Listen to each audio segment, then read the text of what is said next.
Authorities అన్నింటినీ కొన్ని directions ఇచ్చారు.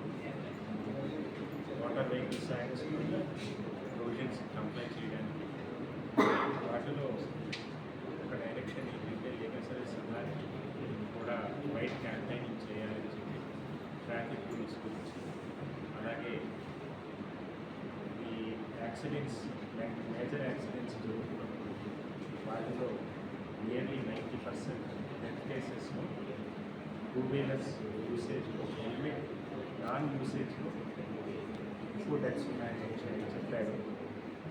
3,703 డెత్ కేసుల్లో 3,042 కేసులు హెల్మెట్ లేకుండా హెల్మెట్ లేనందువల్ల జరిగాయి. ప్రజల ప్రాణాల కోసం ఈ రిపిటిషన్లో హైకోర్టు వారు డైరెక్షన్స్ ఇచ్చారు. దాంట్లో ఏంటంటే awareness programme for usage of helmets while driving the two wheelers, ఆ అంశం ప్రకారం ఈరోజు ఈ డిస్ట్రిక్ట్ లీగల్ సర్వీస్ అథారిటీ సదస్సు నిర్వహించారు.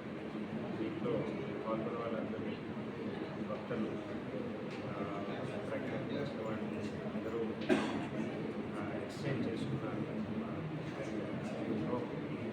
అందరూ పాటిస్తారని డైరెక్షన్స్ ఆఫ్ హైకోర్టు అందరూ పాటిస్తారని కోరుకుంటున్నారు.